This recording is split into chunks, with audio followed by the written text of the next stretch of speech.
जय श्री राधे कृष्णा। आप सभी का स्वागत है एडीजे न्यूज में। जैसा कि आप सभी जानते हैं, इस नवरात्रि के पावन अवसर पे हम नौ शक्तियों के साथ एक सीरीज कर रहे हैं जिसे नव शक्ति सीरीज कह रहे हैं। आज उस सीरीज का तीसरा दिन है जो कि देवी चंद्र घंटा जी को समर्पित है। देवी चंद्र घंटा जो कि एक स्ट्रेंथ की देवी, एनर्जी की देवी मानी जाती है, जिन्होंने हमारे आदि महादेव शिव जी से शादी की और सभी पापों को अपने घंटे के स्वय के द्वारा खत्म करती हैं। तो आइए इसी सीरीज में आज हम डॉक्टर अनु मेहता जी का स्वागत करते हैं और जानते हैं कि आज कैसे वो सोसाइटी में जितनी भी चीजें हैं उनके लिए कैसे वर्क कर रही है, उनका स्पेसिफाइड वर्क क्या है और वो कैसे हम लोगों को एक नए वर्जन में बनने में हेल्प करेंगी। तो अनु जी, आपका बहुत बहुत स्वागत है एडीजे न्यूज में और आपको नवरात्रि की बहुत बहुत शुभकामनाएं। बहुत बहुत शुक्रिया बुलाने के लिए और इतना बढ़िया सवाल पूछने के लिए। आदित्य जी, ऐसे है कि सोसाइटी इतनी बड़ी है और इतना कुछ है करने के लिए कि शायद मैं सिर्फ थोड़ी सी कोशिश कर रही हूँ। कोई भी जब आप बड़ा काम करते हो या कोई भी छोटा काम करते हो, कहानी आप ही से शुरू होती है। तो मेरी कहानी भी मुझे से शुरू हुई। बीइंग अ वुमन, बहुत बचपन में 6 साल की थी जब sexually I was touched by a man who was old enough to be my grandfather. ये बहुत ही कॉमन चीज है।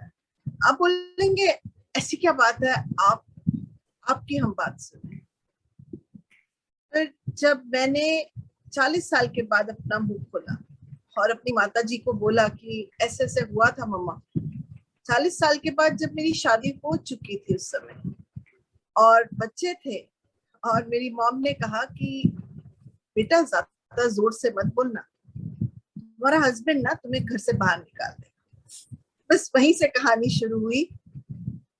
मुझे तो किसी ने निकाला नहीं, ना मैंने किसी को निकाला। उस दिन से ये कहानी शुरू हुई कि हाउ कैन वी, और किस तरीके से हम, ये जो डर है सोसाइटी में कि अगर मुंह खोल दिया तो, और अगर नहीं खोला तो, इसमें हम किस तरीके से लोगों के विचारधारा को चेंज कर सकते हैं, किस तरीके से माइंडसेट को चेंज कर सकते हैं, ताकि मेरे जैसे बच्चे और बहुत सारे और बच्चे जो शायद अपने माँ बाप से कुछ इतनी गहरी चीज नहीं तो कहना चाहते हैं, वो कह नहीं पाते। तो मेरा कंट्रीब्यूशन ये रहा है कि जो आप कह नहीं पाते हो ना, वो आप कह जाते हो। अब यही जो है ना, एक नासूर, एक कांटा बन के आपके दिल में चुभी जाता है। मुझे पता है कि 40 साल में मेरे दिमाग में और दिल में कितनी बार इसने जहन किया होगा, कितनी बार मुझे लगा होगा कि मैं शायद अच्छी नहीं हूँ। इतने बच्चे ऐसे हैं, उनको ऐसा लगता है कि वो शायद यूजलेस है, बेकार है, कुछ कह देंगे। तो मैं वर्कशॉप चलाती हूँ और मेटा हेल्थ में पाइनियर करती हूँ in India. Matrix way printing सिखाती हूँ और advance clearing energetics, colour drawing के जरिए से, क्योंकि कई बार लोग मुंह से नहीं बोलते तो उनको बोलते हैं जी आप ड्राइंग कर दें। तो ड्राइंग से क्या चल रहा है दिमाग में वो समझ में आ जाता है। बात तो ये है कि सामने वाला कहे ना कहे, आपको अगर समझ आ गई कि सामने वाला कह क्या रहा है तो प्रॉब्लम गायब। और इसी तरीके से जो बीमारियां हैं उनमें लोगों की हेल्प और मदद करती, मैं ये काम करती सर जी। शुक्रिया। That's really great, ma'am. सो मैं थोड़ा सा इसके बारे में थोड़ा सा और जानना चाहूंगा। जैसे अभी आपने बताया कि लोग कह नहीं पाते, ये एक ना कह पाना एक बहुत बड़ा फैक्टर होता है। कभी कभी हमारे मन में चीज होती है, हम इस तरह से होते कि कहेंगे तो रिजेक्शन ना हो जाए, कहेंगे तो क्या लोग कहेंगे। ये जो लोग कहेंगे वाली बात है ना, ये सबसे मतलब बचपन से लेकर अभी तक और अभी भी जो आज जनरेशन है उनके माइंड में भी अपब्रिंग किया जा रहा है कि लोग कहेंगे। वो लोग कहे या ना कहे, बट वो लोग कहेंगे। तो इसका कोई सोल्यूशन है क्या जो हम लोग जान सके, जो आगे आने वाली जनरेशन एटलीस्ट इस लोग कहेंगे से मुक्ति पा सके? कुछ ऐसा है आपके पास तो बताइए मैम प्लीज। बहुत शुक्रिया ये सवाल पूछने के लिए, लेकिन एक गाना आया था बहुत अच्छा, कुछ तो लोग कहेंगे, लोगों का काम है कहना। बात ये है, आपकी बात बिल्कुल सही है। इसीलिए माइंडसेट को चेंज करने के लिए हम काफी डिफरेंट टेक्निक्स यूज करते हैं। उसमें से जैसे इमोशनल फ्रीडम टेक्निक हो गई, मैट्रिक्स इम्प्रिंटिंग, जहां पे हम जब भी हम मुड़ के देखते हैं, क्यों हम आज नहीं बोल सकते, कौन बोल रहा है हमको कि मत बोलो? क्या टीवी बोल रहा है, कंप्यूटर बोल रहा है, कौन बोल रहा है हमारे को? एक्चुअली हम अगर किसी से डरते हैं ना, तो सिर्फ अपने प्यार करने वालों से डरते हैं, और जिनसे हम प्यार करते हैं उनको हम चोट नहीं पहुंचाना चाहते। दिमाग में ही बातें करते रहते हैं, बोलते हैं बाहर नहीं बोलते, बोलते हैं उनको नहीं कहते जिनको कहना चाहिए, बस अपने ही दिमाग में बोलते रहते हैं, और अपने ही दिमाग में बोल बोल के इतना गहरा बोल लिया है कि ऐसे लगता है कि शायद बाहर बोल दिया। I totally agree with that. हाँ जी, बिल्कुल ऐसे है कि अगर हम ये समझ जाएं कि अगर हम कह देंगे ना, तो कहने का तरीका है। कहने का तरीका मतलब ये नहीं, और मैं काफी बार लोगों से ये सुनती हूँ, और वो कहते हैं कि oh I will, does that mean I have to fight? क्या मुझे लड़ाई करनी पड़ेगी? क्या मुझे जोर से बोलना पड़ेगा? आपको पता है, उसकी बात सुनी जाती है जो कभी जोर से बोलता ही नहीं है। वैसे भी कहते हैं कि जब भगवान की लाठी पड़ती है तो आवाज नहीं आती। तो जरूरी नहीं है कि कोई इंसान बोले तो आप समझे। शायद हम उल्टा अगर सोचे तो चेंज आ जाएगी, और उल्टी ये है कि if we as parents, we as brothers sisters, we as the citizens of the society, अगर हम पहचान दे कि कोई कुछ कहना चाहता है पर शायद डर रहा है, we start working on our mindset कि ये जो इंसान डरा हुआ है ना, उसको सिर्फ एक ही चीज की जरूरत है। टेक्निक्स तो बहुत हैं, और उसको जरूरत क्या है? सेफ्टी की, अपनापन की, बिलोंगिंग की। बड़े बड़े अल्फाज हैं ये, लेकिन किसी को अपना बना लेना कोई आसान काम नहीं, और बना के उसको निभाना और भी मुश्किल है। इसलिए कह देना कि हाँ तुम्हें मैं अडॉप्ट कर लूंगा, तुमको मैं ये कर लूंगा, मत करो। कर सकते हो तो करो। I would say the only technique is don't think, सोचो मत इतना यार, करो ना, do it, sit down and start at home. बाहर जाने की जरूरत क्या है आपको? अगर आप दीवारों की भी बातें सुने तो उनकी भी बातें आपको समझ में आ जाएगी। कवि लोग तो ना क्या बोलते हैं, हवाओं के रुख को देखकर गाने लिख देते हैं, और हम इंसानों को देख के कुछ नहीं लिख पाते, कुछ नहीं समझ पाते, क्योंकि we are so busy talking to ourselves. So okay, that's really nice. But जहाँ ये अभी जो आपने एक चीज बोली मुझे काफी अच्छी लगी कि जो करना है वो करो। लोग सोचने में there is a very big difference between thinkers and doers. That's why बहुत से लोग सिर्फ सोचते हैं मैं ये करूंगा, मैं इससे ये कहूंगा, मैं उससे वो कहूंगा, and at the end of the day they said nothing to anyone, they just keep jumbling in themselves. So I agreed with that. So now let's come to the next thing. What you shared in the starting that you do it by art. So थोड़ा सा इस बारे में आप थोड़ा और बताएं कि कैसे आर्ट के थ्रू आप ये जान पाते हो कि बंदे के माइंड में क्या है, वो कितना पजल्ड है, क्या है। तो इसके बारे में थोड़ा सा आप प्लीज बताएं हमें। ठीक, तो सबसे पहले तो रही हमारी बॉडी लैंग्वेज, और हम इंडियंस तो बहुत बढ़िया हैं इसमें। हाँ बोलते हैं, ऐसे नहीं। Agreed. मतलब हम कुछ नहीं करना चाहते।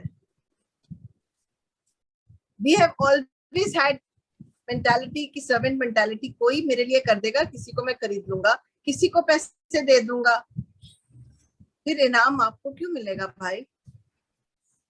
राइट। आप करोगे तो आपको मिलेगा, आप नहीं करोगे तो सामने वाले को मिलेगा, जो करेगा उसे ही मिलेगा। So how do we understand someone? First चीज है वोकैबुलरी। बहुत, एक तो होगी बॉडी लैंग्वेज, वो बहुत जरूरी है कि इंसान देख, अगर आपको वो इंसान की, आपने कभी कोशिश करी है आदित्य, सोचिए 1 मिनट के लिए कि आप ना बहुत गम वाली सिचुएशन में बैठे हैं, सैड सिचुएशन में बैठे, तो 2 सेकंड के लिए हम दोनों ये गेम खेलते हैं, चलिए। हाँ, सोचिए आप बहुत सैड बैठे हो, अब आपको हंसना है, कैसे हंसोगे आप?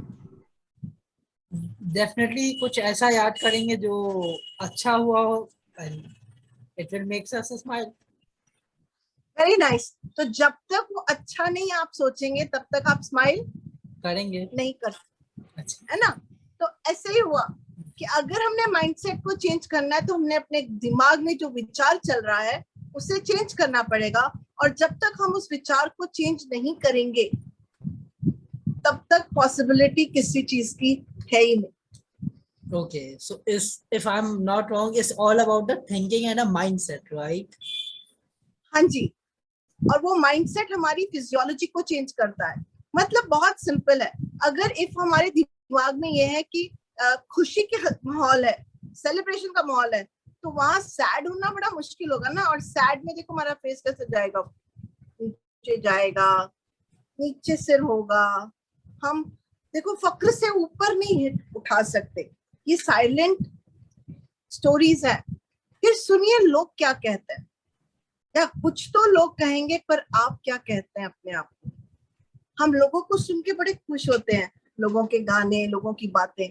कभी अपने आप को रिकॉर्ड करके सुनिए, और आप देखेंगे कि हम जो वोकैबुलरी बार बार दोहरा रहे हैं, उसमें कई बार you have to stop yourself and ask, really ऐसे ही महसूस कर रहे हैं क्या आप, कि ये कोई पुरानी धारणा है जिससे आप बोलते चले जा रहे हैं? Agreed. आदित्य हैं आप अभी भी? Yeah, है, I'm here. अच्छा, तो what I have realized is कि our physiology, our body कभी झूठ नहीं बोलती। हम झूठ बोलते हैं, मुंह से झूठ बोलते हैं, पर हमारी बॉडी कभी भी झूठ नहीं बोलती। और तीसरी चीज जो है, बीमारियों से है क्या, वो क्या नहीं, क्या इंटेस्टाइन्स आपकी सारा कुछ बोलती है। मतलब कहने का ये है कि each organ of your body, और उनके नाम भी ऐसे ऐसे लिखे गए, जैसे आप अगर उनको ब्रेकअप करें तो आपको समझ में आ जाएगा। चलो एक एक का ब्रेकअप करते हैं। स्किन, स्किन का मतलब क्या हुआ? S plus skin. स्किन का मतलब क्या हुआ इंग्लिश में? Family, right. मेरी फैमिली। तो स्किन क्या करती है? हमारी बॉडी की बाउंड्री क्रिएट करती है। फैमिली क्या करती है? हमारी मेंटल बाउंड्री क्रिएट करती है। ठीक है, तो अगर स्किन के ऊपर धब्बे पड़ रहे हैं, इसका मतलब मैं कुछ तो ऐसा कर रहा हूं जो मेरी फैमिली मेरे से खुश नहीं है करने के लिए। राइट। हमारी हर बॉडी का हिस्सा एक एक बात बोल रहा है। आइस देख लीजिए, चलो आइस को ब्रेकअप करते हैं। E plus yes. Y E S. Yes. E plus yes. मतलब ईगो को यस, इमोशन को यस, एक्सपेक्टेशन को यस। कोई आपसे पूछे कैसे, यस यस सर जी आप बहुत अच्छे हो, आपकी एक्सपेक्टेशन भी बहुत अच्छी है, आप जो जो कहते जाओगे मैं करता। जब तक आप यस बोल रहे हो, आपकी आंखें यस बोल रही है, जब आपको कुछ समझ में नहीं आ रहा, जैसे किसी का बच्चा दूर हो जाए, हॉस्टल चला जाए, या फिर डेथ हो जाए, इसमें उनकी आंखें खराब होंगी। क्या उनको पता भी है कि उनकी आंखें बोल रही हैं? हम चश्मे पहन के घूमते हैं, आपने भी पहना हुआ है। चश्मे के नंबर से समझ में आ जाता है कि बॉडी क्या बोल रही है, इंसान क्या बोल रहा है। प्लस है कि माइनस है। अगर माइनस है तो आप समझ लें कि किसी चीज में आप माइनस फील कर रहे हैं, आप वहां तक पहुंच नहीं रहे हैं। और अगर प्लस है तो कितनी ज्यादा एफर्ट करनी पड़ रही है आपको कहाँ दूर तक पहुंचने के लिए।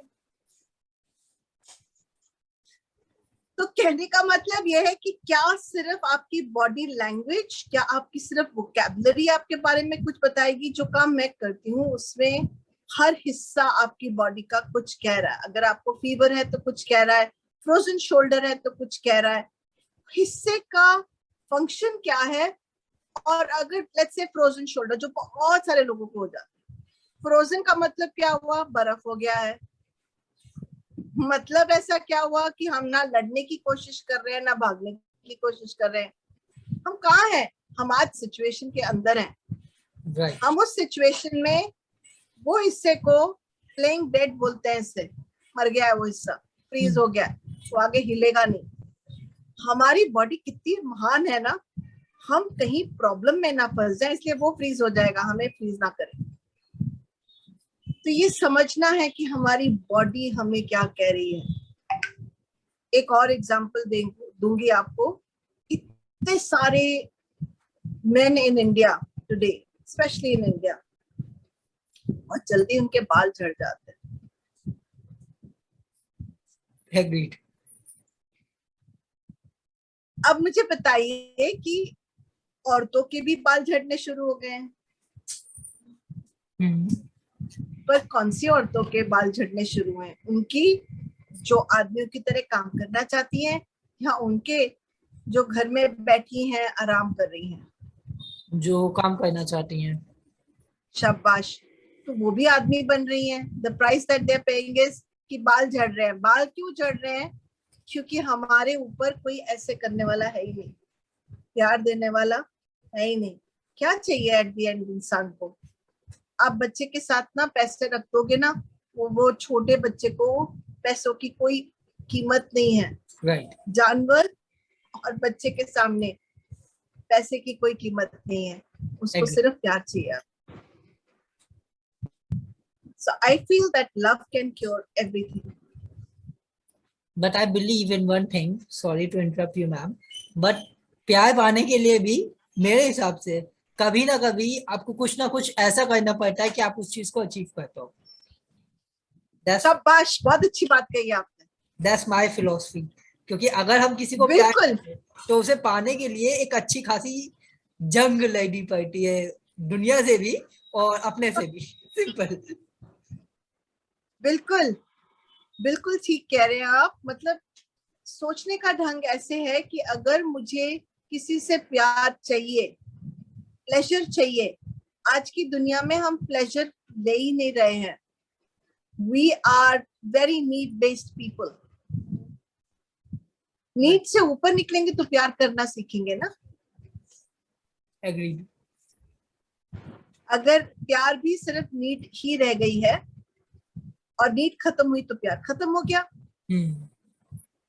आजकल तो वैसे ऐसा ही वाला दिखता है। सॉरी। हाँ, तो फिर प्यार कोई गुस्ल खाना है। थोड़ी ना है। प्यार कोई गुस्ल खाना थोड़ी ना, जिसमें आप गए, आपने आपको हल्का किया, बाहर निकले और बस गायब हो गया। फिर बस 3 बार चाहिए आपको, जब खाना चाहिए, जब पीना चाहिए और कुछ और चाहिए। राइट। इट हैज बिकम व्यापार, इट इज नॉट प्यार एनी मोर। बट जो माँ अपने बच्चे को प्यार करती है ना, एटलीस्ट फॉर सम टाइम। और वहां पे भी मैं जब डॉक्टर से बात करती हूँ तो वो कहते हैं, you know Anu, before pregnancy, during pregnancy and after pregnancy इतना सत्यानाश करते हैं हम लोगों का कि पूछो नहीं। एग्री। तो कौन सा ऐसा टाइम है जब हम ट्रूली प्यार करते हैं और डर के बिना रहते हैं? प्यार वही हो सकता है जहां डर नहीं है। हम तो डरे हुए इंसान हैं, हम क्या प्यार करेंगे? आदित्य जी। ठीक है। हाँ Definitely. Ji. That's a really nice thing, and you shared really a great topics. And ये काफी लंबा डिस्कशन हो जाएगा, so I'll not go on that way. इसके लिए हम आपके साथ कई और सेक्शंस भी करेंगे जिसमें हम लोग इसको प्रॉपर वे पे डिस्कस कर सकें, क्योंकि these are the topics are very broad. इनको बहुत शॉर्ट में समझा पाना आधे लोगों को तो वेरी ऑनेस्ट समझना ही मुश्किल हो जाएगी कि व्हाट वी सेड। सो इसको काफी डिस्कस में करना पड़ेगा। So we will do it again. And for today's I just say कि जो हमारा कलर है, अभी हम लोगों ने बात की कि डे किस देवी का है, इस चंद्र घंटा। Now it's a colour. Navratra के 9 दिन में कलर्स होते हैं, and today's colour is royal blue. Royal blue indicates health, royal blue indicates strength, royal blue indicates wealth.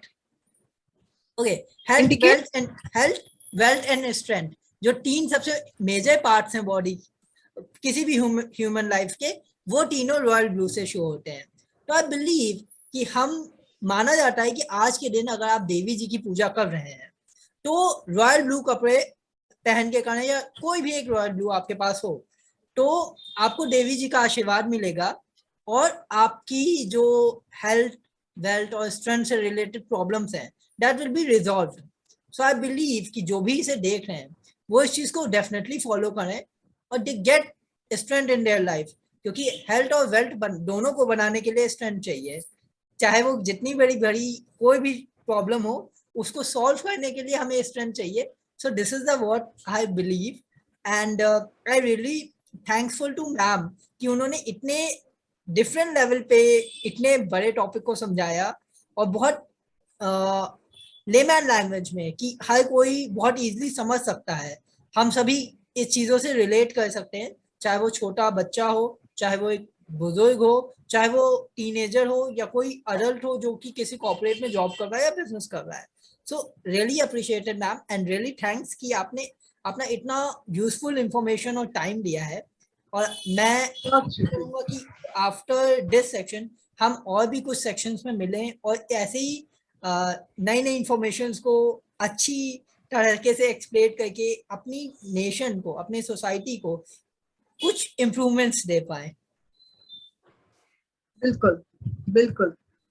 तो बहुत बहुत शुक्रिया आदित्य जी. हाँ जी, आपका भी बहुत बहुत शुक्रिया कि आप हमारे स्टेज पे आई और आपने इतनी अच्छी इंफॉर्मेशन शेयर की. इसी के साथ मैं आपको नवरात्रि की बहुत बहुत शुभकामनाएं भी देता हूँ और हमारे सभी दर्शकों को आज के दिन की बहुत बहुत शुभकामनाएं. जय श्री राधे कृष्ण. सबको बहुत बहुत शुभकामनाएं. शुक्रिया.